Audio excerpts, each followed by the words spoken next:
Come with me, toy fans.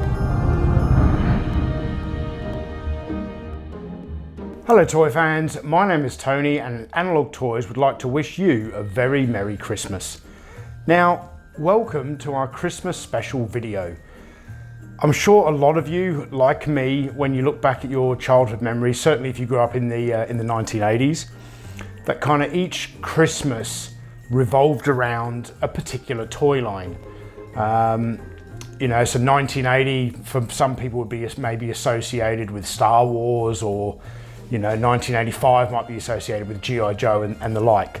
So what I thought I'd do today for our Christmas special is talk you through my Christmas memories growing up in the United Kingdom, and kind of tell you guys what I can remember of, you know, being the best toys I got in each year. So enjoy.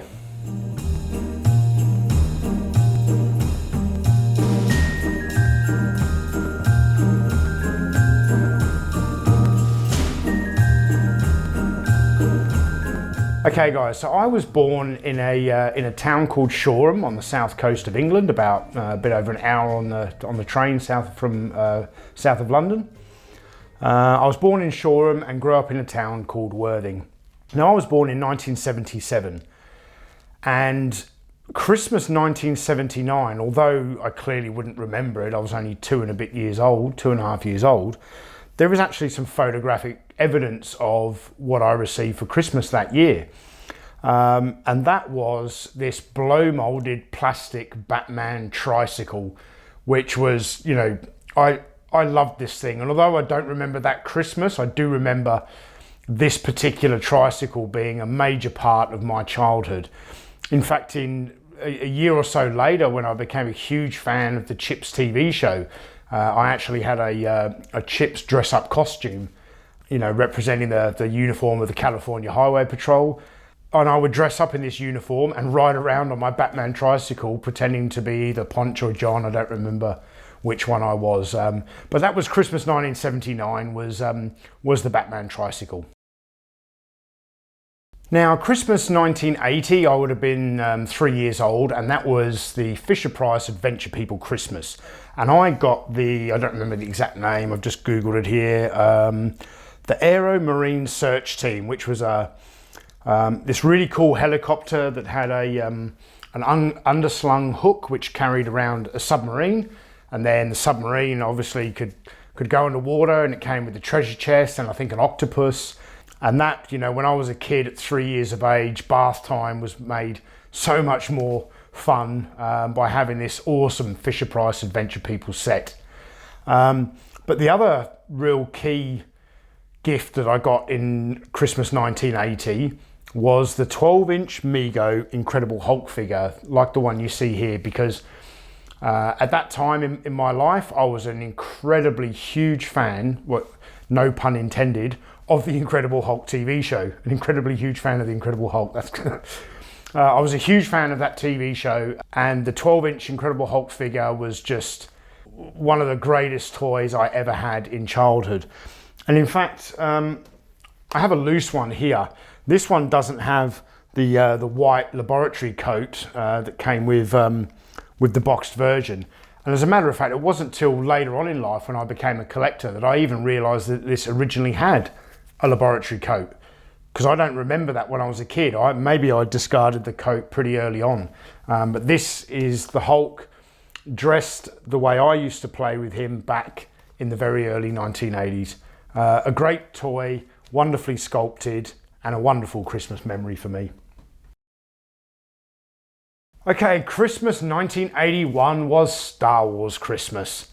I got the X-Wing fighter, as you see up here. I've got the original X-Wing, got a number of carded figures. Another excellent toy that I really have fond memories of getting on Christmas morning was the Land Speeder. This was a great toy, one of my favourites. But another toy I got that year, well, I must have got a lot of Star Wars that year. Maybe I didn't get them all in 1981, but I do remember 1981 being Star Wars Christmas. But I did also have the Millennium Falcon growing up. But one particular vehicle that I had when I was a kid and loved when I was a kid that I haven't actually acquired today is Darth Vader's TIE Fighter. Now I have the blue TIE Fighter from The Empire Strikes Back, but I don't have Darth Vader's TIE Fighter, and that's the TIE Fighter I had when I was a child. And I used to reenact these awesome aerial dogfights in the living room with Luke in the X-Wing and Darth Vader in the TIE Fighter when I was a kid. Another great Christmas memory, you know, running around in the living room with the X-Wing and Darth Vader's TIE Fighter in a dogfight. Tremendous memories, really. I've got to reacquire a Darth Vader TIE Fighter one day. Now, 1982 was another Star Wars Christmas. In 1982, I think that's when I started to get some Empire Strikes Back toys. The funny thing with growing up in the UK is that a lot of the toys that would be, say, released in the United States in 1981, we wouldn't get until the following year. So particularly when you talk about like G.I. Joe, A Real American Hero, all the figures and stuff that American kids got in 1985, which is probably my favourite year, you know, Snake Eyes and Flint and all that stuff, we didn't get in the UK until 1986. So 1982 was another Star Wars Christmas, and probably my favourite toy from that year was the Scout Walker, the AT-ST. Can't remember exactly what other Star Wars stuff I got that year, but that was another Star Wars Christmas. 1983. Now that was the Palitoy Action Force Christmas, and I remember this one very well. I had the rapid fire motorcycle that I've got here with Quarrel. I had the Laser Exterminator. I got a number of the figures. I believe I had the SAS Wolverine, which is a Palitoy recolor of the G.I. Joe Wolverine from the Real American Hero line. But yeah, that was an excellent Christmas, the Palitoy Action Force Christmas, and I'm pretty sure I also got quite a few Action Man items in that year. One of which being the SAS key figure. One of my favourite Action Man figures, certainly my favourite when I was a kid. Let's get him out of the box for you guys. Yeah, the SAS key figure. I'm sure I got him in Christmas 1983. Another Action Man item that I got in Christmas 1983 was the Action Man Talking Commander. I think I got the Space Ranger Captain as well, but this Action Man Talking Commander, I really remember this box because this gift was given to me by my beloved grandparents, my grandma and granddad. They gave me this exact Action Man Talking Commander in this style of box, you know, the window box style. I absolutely loved this toy when I was a kid. This was my favourite toy from Christmas 1983. Now, Christmas 1984, that was the Masters of the Universe Christmas, and I've got this excellent photo of me receiving Castle Grayskull on Christmas morning 1984. I've shown that photo in other videos, but that's one of the best photos, Christmas photos from my childhood. Now, I'm not sure if I had Masters of the Universe prior to 1984. I quite possibly did, because it was certainly around in toy shops before that, but I don't think I really got into Masters of the Universe until the TV show hit, the animated series came on TV. That's really when I got into Masters of the Universe. And I had a lot of Masters of the Universe when I was a kid. From the first, probably the first 3 years, I had nearly everything except Snake Mountain, which I have since reacquired. But I think when I was a kid, I had Castle Grayskull. And then my cousin Shane, who you can see in this awesome photo, he's here with a couple of years later with the Action Force Tactical Battle Platform. But I'm pretty sure he had Snake Mountain and I had Castle Grayskull, and kind of that's how we were a couple of years apart. But you know, we had similar toy interests, so that's how we used to play when we were children. Now, Christmas 1985, the whole Christmas for me was A-Team. I had the majority of the 3 3/4 inch stuff, like the van here. I had the headquarters. I had all of the 3 3/4 inch figures. I also had the larger, like 6-inch A-Team figures. But my favourite A-Team toy, my absolute favourite, was in fact The Armored Attack Adventure set, so the armored tank with a trailer. I absolutely love this, and I used to incorporate this toy into some of my Palitoy Action Force play scenarios. A great toy, not actually brilliantly made by Galoob, and kind of well designed, but you know, cheap plastic, cheap production techniques, didn't quite make for a exactly sturdy toy. But I do love the A-Team Armored Attack Adventure set. So Christmas 1985 was easily for me A-Team. It was all about A-Team. And although Christmas 1985 was, like I say, predominantly the A-Team Christmas, there was one other pretty cool toy that I got that year, and that was Megatron. I really enjoyed having Megatron for Christmas, more because, I mean, it's no secret that I'm not a massive Transformers fan. But what I liked about Megatron was his gun mode and all of the the bolt-on accessories with the stock, the silencer, the scope, all of that kind of thing. So I also got Megatron Christmas 1985. One of the few Transformers that I actually got for any Christmas when I was a kid. Now, Christmas 1986 was an incredible Christmas, one of my favourites, and that was the Action Force International Heroes Christmas.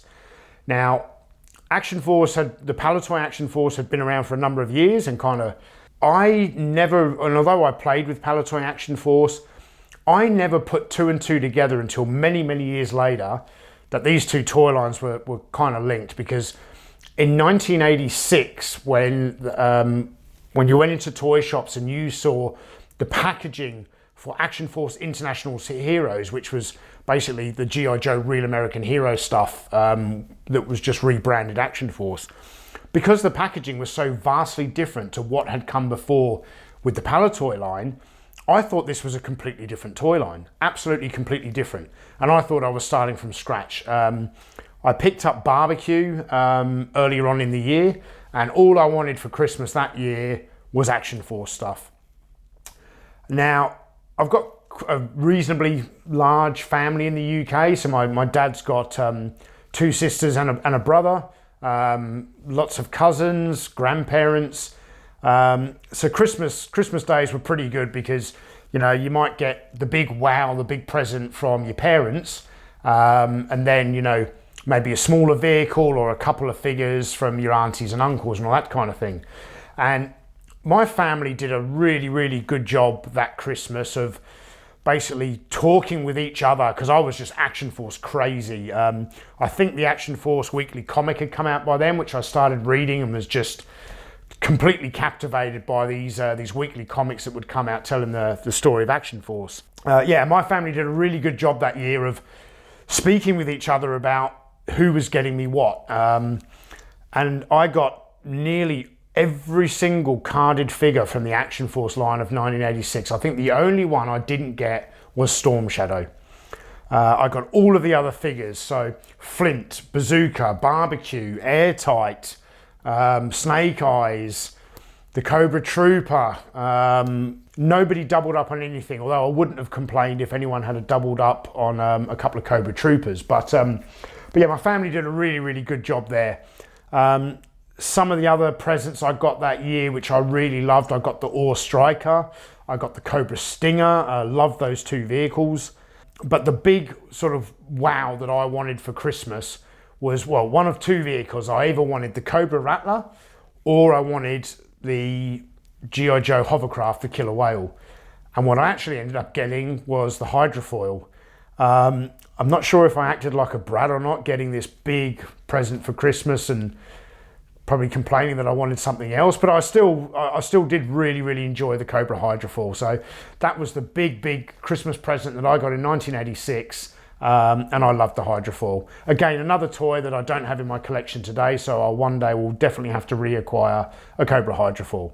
In fact, if I get a Cobra Hydrofoil within the next 6 months, that could potentially be my video for Cobra Convergence 5 next year, if Hooded Cobra Commander 788 is hosting a Cobra Convergence 5 next year. We'll see how we go. Now, Christmas 1987. Obviously, I was 10 that year, And being a little bit older, you know, my memories of these Christmases are much, much better. So Christmas 1987 was Rambo Christmas, and I was absolutely nuts about Rambo. I don't know if I got all the figures at Christmas time. I may have got a couple of the figures for a birthday or something earlier in the year, but I certainly remember getting Gripper. And by the end of that Christmas, I had all of the original Wave 1 Savage figures, so the 6 figures. So what do we have? Mad Dog, Gripper, Sergeant Havoc, Black Dragon, General Warhawk, and Nomad. I got all the Savage figures. And from the Force of Freedom guys, all I got was Colonel Troutman and Rambo, but they were the main 2 ones that I wanted. It was one of those lines where I was really more intrigued by the bad guys. I think maybe because Rambo, in the movies, you know, it was this whole one-man army kind of thing. That's probably why, you know, I wanted to get all the enemy figures, and I wasn't too concerned about Rambo having a team around him, because I hadn't watched the cartoon at that stage. I'd only sort of seen First Blood and First Blood Part 2. So the whole concept of Rambo having this team around him with a white ninja in it didn't make sense. I did really, really want to get the cat action figure, but I didn't get that.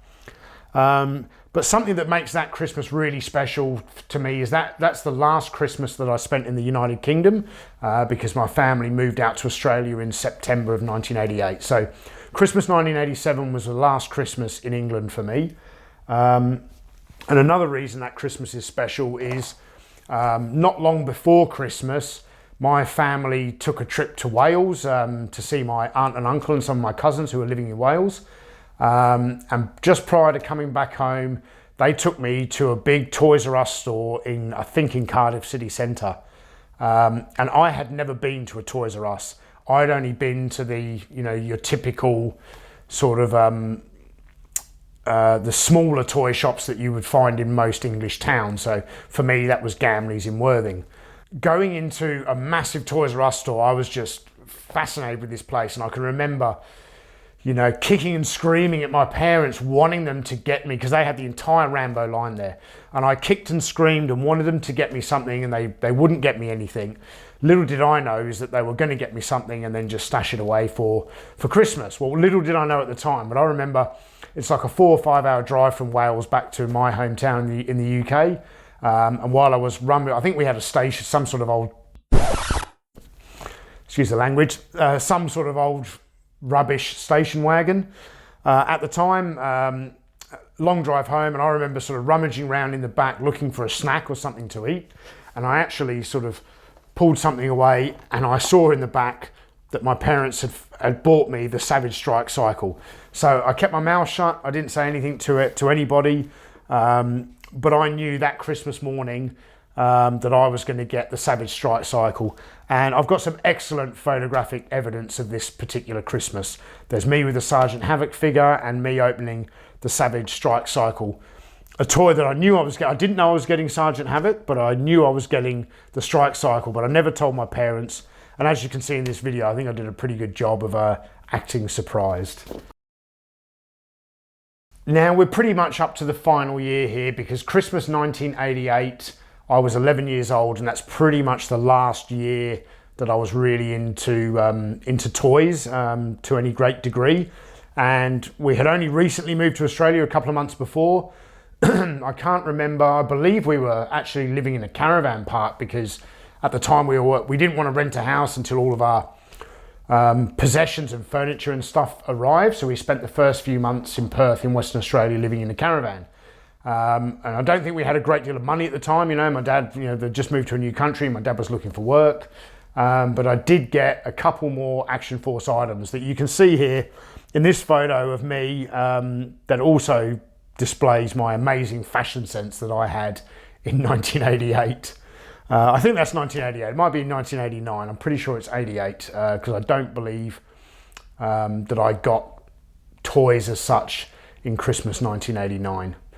I do have one more Christmas memory that I suppose is kind of toy related. As I got a bit older, I then started to ask for things like surfboards and boogie boards and things for Christmas when I sort of went into high school. But there was one Christmas, and I think it was probably Christmas 1990 or 91. I think Christmas 1991 actually, is that I really wanted the Hero Quest board game, which I got. I got the Hero Quest board game. I got some of the sort of add-on packs as well. And I was actually quite obsessed with the Hero Quest game for that year of my life, I think. And that is something that I would love to do a video on one day. Unfortunately, I don't have my original Hero Quest board game. I used to actually paint all the figures and everything, and had a couple of friends who were into Hero Quest, and we would play the game together. I'd love to do a video on that, but I was looking recently on eBay at the prices of these stuff, and it's obviously Hero Quest has become quite collectible now, and just the sheer cost of it, I'm not sure if I will ever acquire an original Hero Quest game and do a video review, but you never know. We'll see how things progress. So yeah, I just thought I'd make this Christmas special video for you guys and share some of my Christmas memories. I'd be really interested to see how they marry up with your memories. You know, what did you guys get in 1980 and 1985 and 1988? What were your Christmas memories? So we've got a lot of stuff planned for the new year.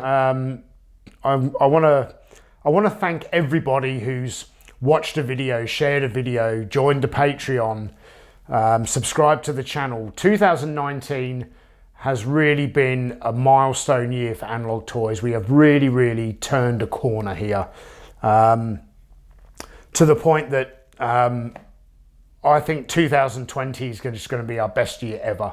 I've been able to facilitate a higher production schedule and get more video content out to you guys, and that's all through your continued support. Your support of the channel, it's helped it grow to a point where it's now almost self-sustaining.